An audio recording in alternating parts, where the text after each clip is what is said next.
కాబట్టి మీకు అందరికీ కూడా తెలుసు, ఇవాళ నామినేషన్ ప్రక్రియ అయిపోయింది. నిన్న విత్డ్రాల్స్ కూడా అయిపోయినాయి. ఇవాళ అందరూ ఎవరైతే అభ్యర్థులు ఉన్నారో వాళ్ళందరూ కూడా గుర్తులు కూడా కేటాయించడం జరిగింది. సో ఈ సందర్భంగా అంటే మాకు రూరల్కు 6 డివిజన్లు ఉన్నాయి. ఒక డివిజన్ ఏమో ఆర్మూర్ నియోజకవర్గంలో ఉంది, నంబర్ 2 డివిజన్ మాణిక్ బండారు ఆ ఏరియా. తర్వాత మిగతా 53 డివిజన్లు కూడా మొత్తం కూడా నిజామాబాద్ అర్బన్లో ఉన్నాయి. సో ఇవాళ కాంగ్రెస్ పార్టీ ఈ యొక్క నిజామాబాద్ మున్సిపాలిటీ అనే కాదు, బోధన్లో కానీ, ఆర్మూర్లో కానీ, భీమ్గల్లో కానీ, మరి ఇంకా కామారెడ్డి కానీ, అన్ని మున్సిపాలిటీల దగ్గర దగ్గర 116 మున్సిపాలిటీలలో 7 మున్సిపల్ కార్పొరేషన్లో ఇవాళ ఎన్నికలు జరుగుతూ ఉన్నాయి. ఇవాళ గతంలో 2 సంవత్సరాల నుండి మా ముఖ్యమంత్రి గారి ఆధ్వర్యంలో ఈ ప్రభుత్వం చేసినటువంటి సంక్షేమ పథకాలు, ముఖ్యంగా పేదవారికి సంబంధించినంత మటుకు సన్న బియ్యం కావచ్చు, రేషన్ కార్డులు కావచ్చు, అదేవిధంగా 200 యూనిట్ల కరెంటే కావచ్చు, అదేవిధంగా ఉచితంగా ఆర్టీసీ ప్రయాణం మహిళలకు, మరి అదేవిధంగా ఇందిరమ్మ ఇల్లు, ఒకవైపు ఇవన్నీ కూడా రైతులకు బోనస్ ఇవ్వడము, రుణమాఫీ చేయడము, అన్నిటికంటే ముఖ్యం మహిళలకు 0 వడ్డీ రుణాలు. సో ఇవన్నీ కూడా సంక్షేమ పథకాలు చాలా గ్రాండ్గా ప్రతి పేదవానికి వాళ్ళ రీచ్ అయినాయి.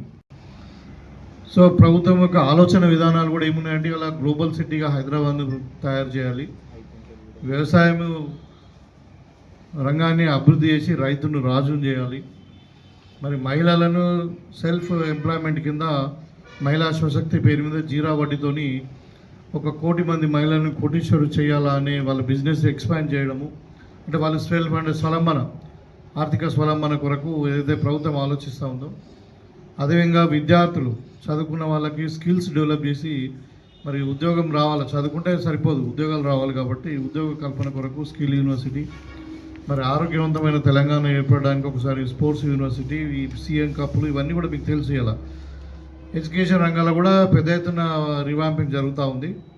సో ఒక రకంగా ఒక మార్పు 2 సంవత్సరాల్లో క్లియర్గా కనబడ్డది. ఒకప్పుడు విధ్వంసమైనటువంటి తెలంగాణ, అప్పుల పాలైనటువంటి తెలంగాణ, కుటుంబ పాలనలో ఇరుక్కుపోయినటువంటి తెలంగాణ, ఫ్యూడలిస్టిక్ పాలనతో గడిల పాలనలాగా పరిపాలించిన తెలంగాణ ఇలా స్వేచ్ఛగా మరి బాబాసాహెబ్ అంబేద్కర్ గారు రాసినటువంటి రాజ్యాంగం స్ఫూర్తిగా ఇలా ప్రజాస్వామ్యబద్ధంగా ప్రజాపాలన జరుగుతూ ఉంది.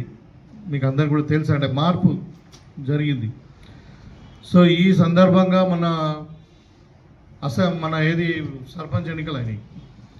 సర్పంచ్ ఎన్నికలలో అన్ని జిల్లాలలో దగ్గర దగ్గర 60 to 70% సర్పంచ్ స్థానాలన్నీ కూడా కాంగ్రెస్ పార్టీ కైవశం చేసుకుంది. అక్కడక్కడ మా వాళ్ళే పోటీ ఎక్కువై 2-3 నిలబడడం వల్ల కొన్ని సీట్లు కోల్పోయిన వాళ్ళ వాస్తవిక సమన్వయ లోపం ఉండింది. కానీ టీఆర్ఎస్ బీజేపీ కలిసి పోటీ చేసినప్పటికీ, గతంలో నేను చెప్తా ఉన్నాను, ఇప్పుడు నిజామాబాద్ రూరల్ మట్టుకైతే నాకు మొత్తం సమాచారం ఉంది, మాకు 60% ఓట్లు వచ్చింది, టీఆర్ఎస్కు 18%, అదేవిధంగా బీజేపీకి 13% ఓట్లు వచ్చినాయి, ఇతరులకు 8% వచ్చినాయి.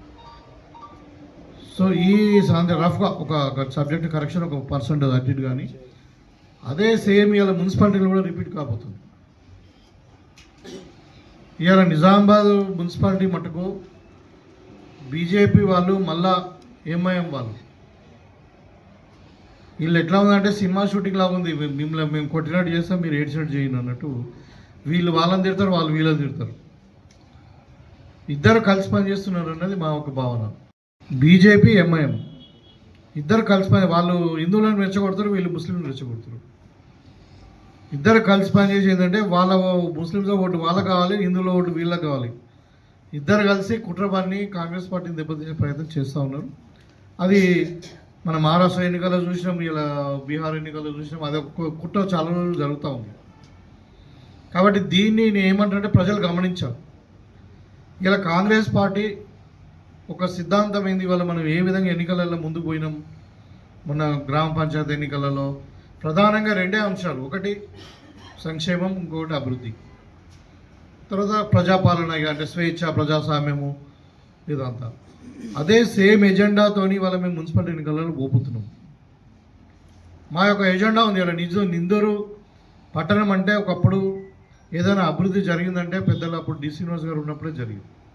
తర్వాత 20 సంవత్సరాలు అయింది. ఇప్పుడు ఎక్కడ వేసే గొంగలు అక్కడి చిన్న చిన్న గల్లీలు మోరీలు కంజెస్టెడ్, ఇది ఒక పిల్లలు ఆడుకోవడానికి ఒక స్పోర్ట్స్ కాంప్లెక్స్ లేదు, ఆర్టీసీ బస్సు తిరగలేని పరిస్థితి గల్లీలలో. సో సిటీ ఏమాత్రం కూడా డెవలప్ కాలే. దానికి కారణం ఏంటంటే ఈ ఎన్నికైనటువంటి ప్రజాప్రతినిధులకు సిద్ధశుద్ధి లేకపోవడం, లేదంటే రాష్ట్రంలో ఒక పార్టీ ఉండి ఇక్కడ ఒక పార్టీ వాళ్ళు గెలిపించడం వల్ల. సో వివిధ కారణాలు ఉండొచ్చు, కానీ ఓవరాల్గా నిజామాబాద్ పట్టణం అయితే వెనుకకు పోయింది. సో ఇవాళ మా యొక్క ఎన్నికల ప్రధాన ఎజెండా ఏంటంటే ఇప్పుడు నామినేషన్స్ అయిపోయినాయి కాబట్టి మేము ప్రజల దగ్గరికి ఈ సంక్షేమము ఒక వైపు తీసుకెళ్తూనే అభివృద్ధి, ఈ నిజామాబాద్ పట్టణాన్ని మేము ఏ విధంగా అభివృద్ధి చేయబోతున్నాం, ముఖ్యంగా నిజామాబాద్ పట్టణాన్ని ఒక స్మార్ట్ సిటీగా మార్చాలని. మరి స్మార్ట్ సిటీగా ఎందుకు మార్చలేదో మరి గతంలో 8 సంవత్సరాల నుండి ఉన్నటువంటి ఎంపీ గారు చెప్పాలా. మనకంటే తక్కువ జనాభా ఉండి మనకంటే వెనుక లేట్గా మున్సిపాలిటీ అయినటువంటి కరీంనగర్ లాంటి పట్టణాలు, ఖమ్మం లాంటి పట్టణాలు స్మార్ట్ సిటీగా అయినాయి. ఇవాళ జనాభా విధంగా తీసుకుంటే మనం హైదరాబాద్ తర్వాత వరంగల్ తర్వాత మన నిజామాబాద్ 3వ స్థానంలో ఉన్నాం. మరి బీజేపీ వాళ్ళకు చిత్తశుద్ధి లేదు కాబట్టి ఇలా స్మార్ట్ సిటీగా నిజామాబాద్ను పరిగణించలేదు. కాబట్టి దానికి రావాల్సిన అభివృద్ధి ఫండ్స్ కూడా రాలేదు. స్మార్ట్ సిటీగా మార్చడం ఒక లక్ష్యం. తర్వాత నిజామాబాద్ను దగ్గర 1974 నుండి ఒక మాస్టర్ ప్లాన్ లేదు.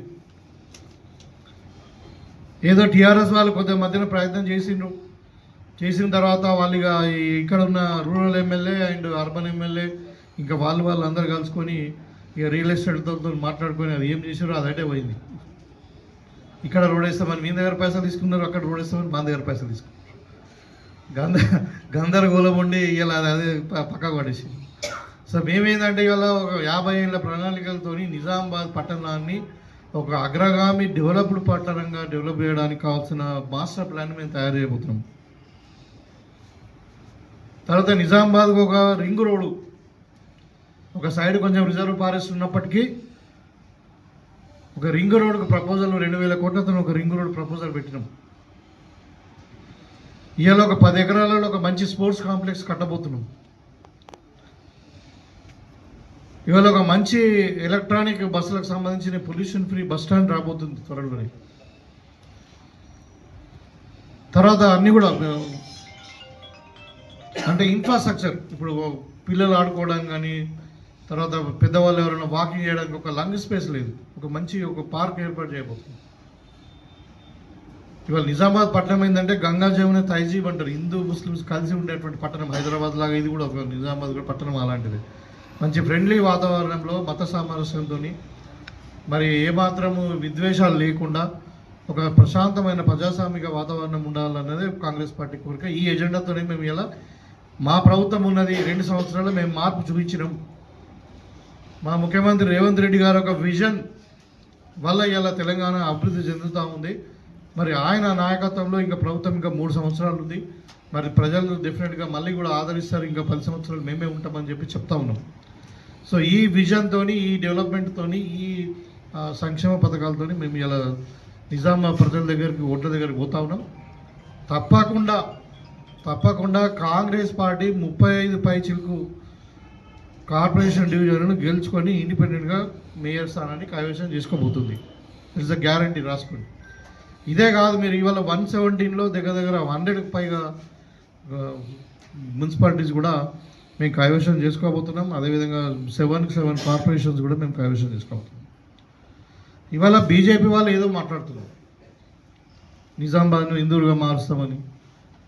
ఇందూరు అన్నది అందరికి తెలుసు, కొత్తగా మార్చేది లేదు. ఒక పట్టణానికి 2 పేర్లు ఉంటాయి. వాడుక భాషలో ఇప్పుడు మన మనిషికి ఇంట్లో ఒక పేరుతో పిలుస్తారు, పేరు ఇంకొకటి ఉంటుంది. అది పెద్ద మార్పు కాదు. అదే అంటే మనం ఒక మనిషిని ఒకరి ఇంట్లో ఒక పిల్ల ఉంటే ఒక బుజ్జి అని పిలుస్తారు, ఆమె పేరు వేరే ఉంటుంది. ఇది కూడా ఇందూరుకు నామకరణం ఉంది. ఆల్రెడీ నిజామాబాద్కి ఇందూరు అని అందరికీ తెలుసు. ఇంకా మీరు కొత్తగా మార్చేది లేదు. మీ నేమ్ ప్లేట్లలో మార్చుకున్నారా? మీకు విజిటింగ్ కార్డులలో ఏముందో చూసుకోండి. అరవింద్ గారు ఏముంది, ఇవాళ మన నిజామాబాద్ అర్బన్ ఎమ్మెల్యే ఏముంది visiting card, Nizamabad urban constituency MLA అని ఉందా, లేకుంటే ఇందూరు పార్లమెంట్ అని ఉందా? అంటే ఇవన్నీ ప్రజలను మభ్యపెట్టడానికి, రెచ్చగొట్టడానికి ఏదో ప్రయత్నం చేస్తూ ఉన్నారు. వాళ్ళ దగ్గర ఎజెండా లేదు. గతంలో 28 మంది కార్పొరేటర్స్ బీజేపీ నుండి గెలిచిన తర్వాత వాళ్ళు సగం మంది వాళ్ళు టీఆర్ఎస్ దగ్గర అమ్ముడు పోయారు, సగం మంది టీఆర్ఎస్కు అధికార పార్టీ ఉందని అమ్ముడు పోయారు. ఇక మిగతా వాళ్ళు అసలు ఏం చేసారో వాళ్ళకే తెలియదు. ఇలా ఎందుకు నిదర్శనం అంటే చాలామంది సిట్టింగ్స్ కార్పొరేటర్స్ వాళ్ళు టికెట్లు ఇవ్వాలి. ఎందుకు ఇవ్వాలి తెలుసా? ఊడిపోతారండి. వాళ్ళు ఏం చేయలేదు 5 ఏళ్ళల్లో. మరి ప్రజలకు ఏం ముఖం పెట్టుకొని మళ్ళీ వీళ్ళకి ఓట్లేమని అడుగుతామని చెప్పి కొత్త క్యాండిడేట్ ఇచ్చుకున్నారు. కాబట్టి ఇలా 5 ఏళ్ళలో గెలిచిన కార్పొరేటర్ ఏం చేయలే. ఇలా గతంలో గెలిచినటువంటి 8 సంవత్సరాల నుండి ఉన్నటువంటి ఎంపీ గారు ఏం చేయలే. ఇలా 2 సంవత్సరాల నుండి ఎమ్మెల్యే గెలిచిన ఆయన ఏం చేయలే. ఇక మన బడ్జెట్ చూస్తే మనకు తెలుస్తూ ఉన్నది తెలంగాణకి ఎంత పెద్ద గుడ్డుసును పెట్టారో. అప్పుడు ఎన్నికల ప్రచారం అప్పుడు మేము మా రేవంత్ రెడ్డి గారు ఇక్కడికి వచ్చినప్పుడు చెప్పారు, బీజేపీ ఏమి ఇచ్చింది అంటే గాడిది గుడ్డు ఇచ్చిందని మేము అప్పుడు ప్రచారం చేసాం. ఇవి అదే ఇస్తున్నారు వాళ్ళు, గాడిది గుడ్డు తప్పితే ఏమీ లేదు. ఇవాళ పసుపు బోర్డు పెట్టిండండి. ఎప్పుడు పెట్టిండ్రు? 3 ఏళ్ళు అయిపోయింది. ఇవాళ ₹1 పైసా వచ్చిందా? దానికి ఏమైనా గైడ్లైన్స్ వచ్చినా? దాని రోల్ ఏంది, దాని మెకానిజం ఏంది, స్టాఫ్ రిక్రూట్మెంట్ అయిందా? ఒక సెక్రటరీని పెట్టిండండి, ఒక చైర్మన్ పెట్టిండ్రు. ఇద్దరు కలిసి ఒక గంట సేపు కూర్చుంటే తాళం వేసుకొని పోతుంది. అక్కడ ఏమైనా యాక్టివిటీ కనబడుతుందా నీకు? సీడ్ ప్రాసెసింగ్ అవుతుందా, లేకుంటే మార్కెట్ ఇంటర్వెన్షన్ అయిందా, పసుపు పరిశోధన ఏమైనా జరుగుతుందా? ₹1 లేదు దానికి వాళ్ళ బడ్జెట్లో. నేషనల్ బోర్డు అది.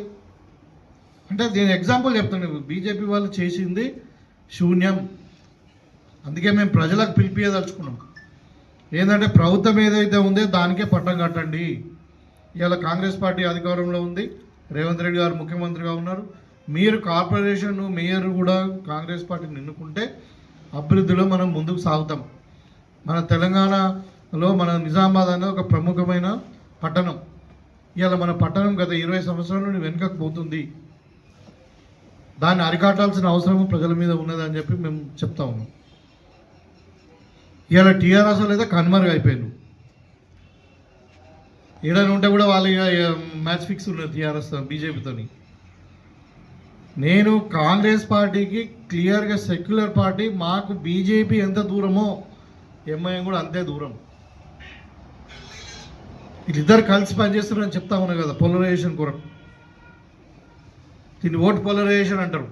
ఆ పోలరైజేషన్ కొరకు ఇద్దరు కలిసి పనిచేస్తారు. ఇద్దరు ఎజెండా ఒకటే. ముస్లిం ఓట్లు వాళ్ళు తీసుకోవాలా, హిందూ ఓట్లు వీళ్ళు తీసుకోవాలా, సెక్యులర్ పార్టీని కాంగ్రెస్ పార్టీని డ్యామేజ్ చేయాలనే కుట్ర ఉంది. కాబట్టి డెఫినెట్గా నిజామాబాద్ ప్రజలు దాన్ని ఆ కుట్రలను భగ్నం చేయబోతా ఉన్నారు. నిజామాబాద్ ప్రజలు చాలా తెలివైన వాళ్ళు. 100% కాంగ్రెస్ పార్టీకి పట్టం కడతారు. గెలిచే క్యాండిడేట్లకే మేము టికెట్లు ఇచ్చడం, సర్వేలు చేసి 4 సర్వేలు చేసి ఒక సెలక్షన్ కమిటీ అని పెట్టి, ఒక స్క్రీనింగ్ కమిటీ అని పెట్టి, పెద్దలు ఉత్తమ్ కుమార్ రెడ్డి గారి నాయకత్వంలో, అదేవిధంగా పిసిసి ప్రెసిడెంట్ మహేష్ అన్న గారి ఆధ్వర్యంలో, పెద్దలు సుదర్శన్ రెడ్డి గారి ఆధ్వర్యంలో, తర్వాత షబీర్ అలీ గారి ఆధ్వర్యంలో మేము టికెట్లు ఇచ్చినాము. సో ఈ సందర్భంగా ఇది అయితే ఇంకో విషయం కూడా చెప్పాలి. ఇవాళ 6వ తారీఖు నాడు ఎల్లుండి ఈ జిల్లాకు అభివృద్ధి బాటలో ముందుకు తీసుకుపోవడానికి ప్రియతమ నాయకుడు ముఖ్యమంత్రి గారు జిల్లాకు విజిట్ చేస్తూ ఉన్నాం. శంకుస్థాపనలు ఉన్నాయి. ముఖ్యంగా దీంట్లో ప్రెస్ మీట్ పెట్టండి మీరు, అంటే పత్రికలు మనకు కలెక్టర్ గారు కూడా ఇస్తారు, మీకు నేను చెప్పే అవసరం లేదు.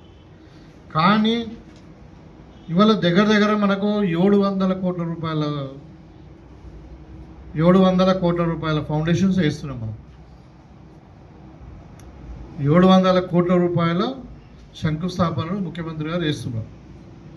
ఇక్కడనే కేశాపూర్ రోడ్డుకు ల్యాండ్ చూసినాం, అది అక్కడ నడుస్తూ ఉంది.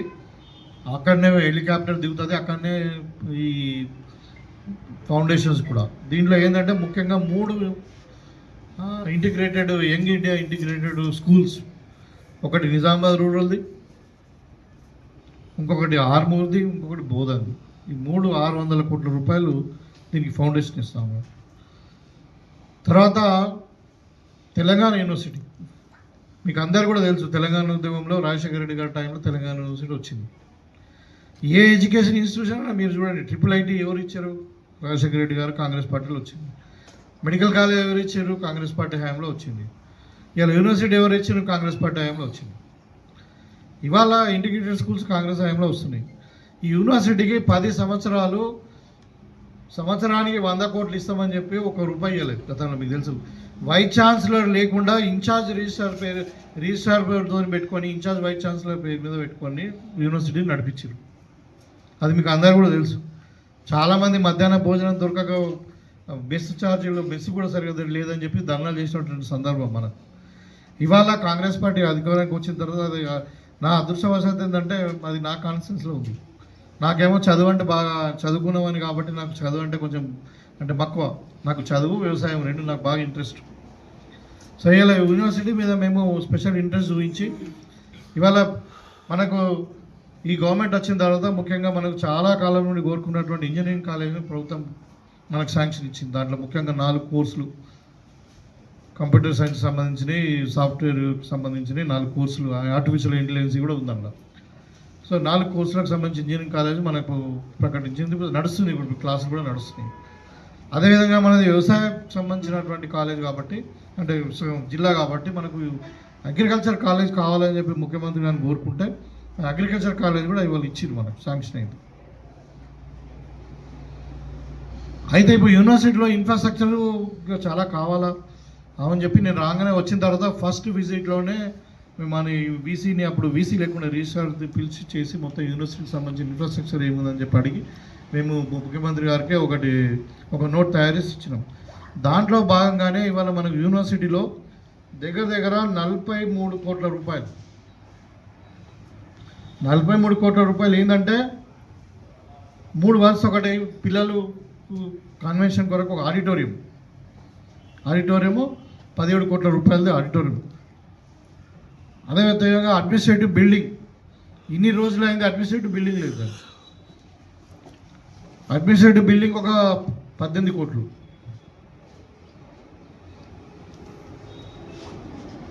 తర్వాత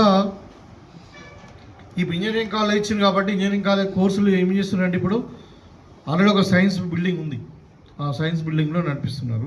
దాని కొరకు మనం ఒక 10 కోట్లతోని దీని మొత్తం 43 కోట్ల రూపాయల వరకు ఇప్పుడు దాంట్లో ఫౌండేషన్స్ ఉన్నాయి. అది కాకుండా అంటే ఎడ్యుకేషన్కు ఇంత ప్రాధాన్యత ఇస్తున్నటువంటి ప్రభుత్వం. అయితే ముఖ్యమంత్రి గారికి మేము కూడా ఒక రిప్రజెంటేషన్ ఇస్తున్నాం. ఇంకా ఫర్దర్ డెవలప్మెంట్కి ఏంటంటే ఒకటి మనకు ఇది ఈ రింగ్ రోడ్డు, ఈ హైదరాబాద్ నిజామాబాద్ చుట్టుపక్కల మన డెవలప్మెంట్ యాక్టివిటీ కాకుండా మనకొకటి ఇప్పుడు ఈ సారంగపూర్ ఈ ఏరియాలంతా కూడా ఇండస్ట్రీస్ ఉన్నాయి కాబట్టి కాలూరు ఖానాపూర్ అవన్నీ పొల్యూటెడ్ ఏరియా ఉంది కాబట్టి దాన్ని దూరం షిఫ్ట్ చేయాలి, ఒక ఇండస్ట్రియల్ జోన్ పెట్టాలని ఒక 500 ఎకరాలు ఒక ప్లేస్లో ఐడెంటిఫై చేసాం గుండారం దగ్గర. సో దానికి కలెక్టర్ గారు కూడా ఫీజిబిలిటీ రిపోర్ట్ ఇచ్చిన తర్వాత ఇవాళ ఇప్పుడు గవర్నమెంట్ దగ్గర పెండింగ్ ఉంది, వీళ్ళని కూడా అడుగుతున్నాం. ఇప్పుడు వీళ్ళు ఒక ఇండస్ట్రీస్ అందరూ కూడా కన్సెంట్ ఇస్తే మనము ఒక ఇండస్ట్రియల్ జోన్ లాగా మన నిజామాబాద్ జిల్లాలో నా కాన్సెన్స్లో ఇవ్వమని చెప్పి అడుగుతున్నాం. అది కాకుండా ఇలా మనకు ఏరోడ్రామ్ ఉంది, ఏది జక్రన్పల్లి ఏరోప్లేన్ ఏమంటారు ఎయిర్పోర్ట్, దానికి ఫీజిబిలిటీ రిపోర్ట్ వస్తలేదు. గవర్నమెంట్ ఆఫ్ ఇండియా అది సివిల్ ఏవియేషన్ వాళ్ళు ఏదో కొర్రి పెట్టి ఇలా ఫీజిబిలిటీ రిపోర్ట్ ఇవ్వలేదు. సో అక్కడ 800 ఎకరాల ల్యాండ్ ఉంది. దాన్ని మేము ఏమంటున్నాం, ఇది ఏంటంటే ఇప్పుడు హైవేస్ దగ్గర ఉన్నాయి, రైల్వేస్ దగ్గర ఉన్నాయి కాబట్టి ఇదంతా కూడా మరి అంటే అగ్రికల్చర్ ఏరియా బాగా అంటే కమర్షియల్ క్రాప్స్ పండించేటువంటిది.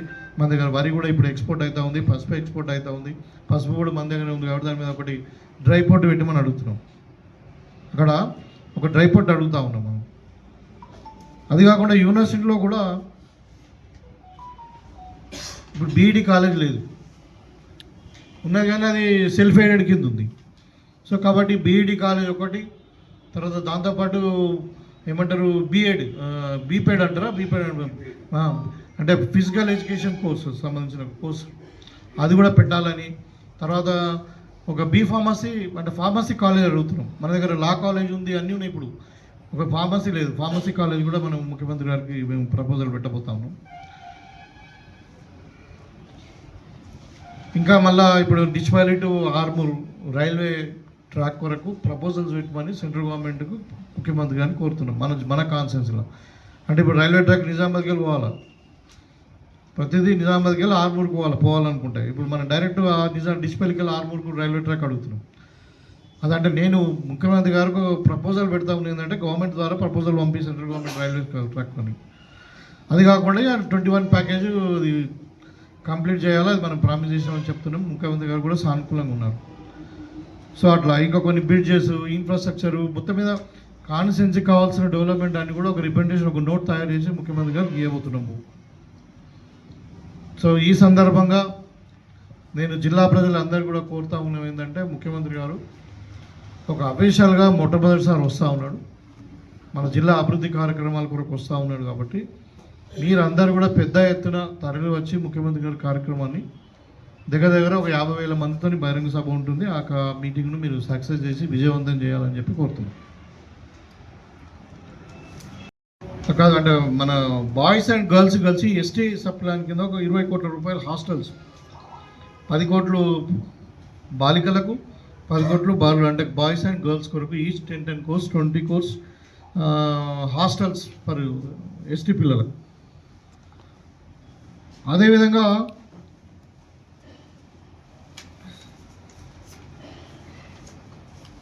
ఒకటి గర్ల్స్ హాస్టల్ కూడా అడిషనల్ ఎస్టీలకు కాకుండా ఒక గర్ల్స్ హాస్టల్, అది కూడా ఇప్పుడు వర్క్ స్టార్ట్ అయింది. ఫౌండేషన్ వేయలేము మేము అప్పుడు ముఖ్యమంత్రి గారి కొరకు లేట్ చేసాం. కానీ అంటే ఇప్పుడు 8.6 కోర్స్ గర్ల్స్ హాస్టల్, ఇంకోటి ఈ ఎస్టీ గర్ల్స్ హాస్టల్ 10 కోట్లు కాకుండా అది.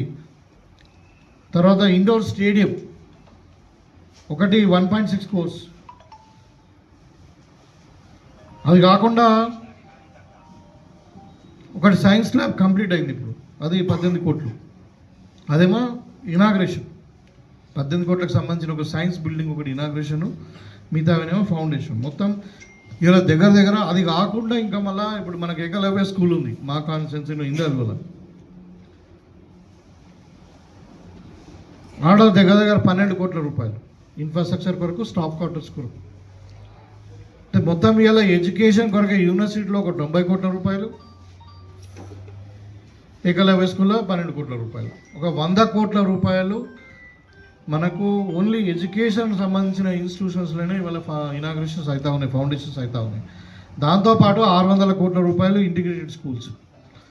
అంటే నేను ఎందుకు చెప్పదలుచుకున్నా అంటే, ఇవాళ మన జిల్లాలో ఓన్లీ ఒక ఎడ్యుకేషన్కు సంబంధించిన మట్టుకే 700 కోట్ల రూపాయలపై కోట్ల రూపాయలు ఇవాళ ఓన్లీ ముఖ్యమంత్రి గారు శంకుస్థాపన ఫౌండేషన్ చేయబోతున్నాం. ఒక 20 కోట్లకే శంకుస్థాపన ఫౌండేషన్ ఏమంటారు ఇనాగ్రేషన్. సైన్స్ బిల్డింగ్ ఒకటే ఇనాగ్రేషన్ కంప్లీట్ అయింది, మిగతా అన్నీ కూడా కొత్త ఫౌండేషన్స్ అయిపోయి. సో 700 కోట్ల రూపాయలు ఓన్లీ ఎడ్యుకేషన్ కొరకే మన జిల్లాకు రాబోతున్నాయి. అది ఈ ప్రభుత్వం సంకల్పం నేను చెప్పదలుచుకున్నాను. ఇవాళ ఎడ్యుకేషన్, హెల్త్ అన్నది పూర్తిగా నెగ్లెక్ట్ చేయనటువంటి సందర్భంలో, మరి 10 ఏళ్ళు మొత్తం నిర్వీర్యం చేసినటువంటి సందర్భంలో మీకు అందరు కూడా తెలుసు, 13,000 మంది టీచర్లను రిక్రూట్ చేసుకున్నాం, మనము టీచర్లను ట్రాన్స్ఫర్స్ ఇచ్చినాము, ప్రమోషన్ చేసినాము. ఇవాళ ప్రతి స్కూల్లో ఇవాళ టీచర్ లేని స్కూల్ లేదు, అంటే షార్టేజ్ లేదు ఇక్కడ. ప్రతి స్కూల్లో పీఈటీ టీచర్ని పెట్టిన పిల్లలు ఆడుకోవాలని చెప్పి. ఇవాళ మనకి ఎక్కడ కూడా టీచర్ల కొరత లేకుండా ఉండడం వల్ల ఇలా గవర్నమెంట్ స్కూల్లో అడ్మిషన్స్ పెరిగినాయి. 250 స్కూల్స్ ఉంటే దగ్గర 90 స్కూళ్ళలో ఇలా గవర్నమెంట్లో మనకు అటెండెన్స్ పెరిగింది. అది పెద్ద రేవంత్ రెడ్డి గారు కోరుకుంటున్నారు. సో ఇవాళ మన జిల్లాకు రేపు 3 మధ్యాహ్నం వస్తాడు 2 గంటలకు. తర్వాత మళ్ళీ మీటింగ్ అయిన తర్వాత ఈ ఫౌండేషన్ చేసుకొని మీటింగ్ అయినాక వెళ్ళిపోతాడు. So bank linkage loans, zero వడ్డీ రుణాలు 200 కోట్లు మన జిల్లాకు వస్తుంది.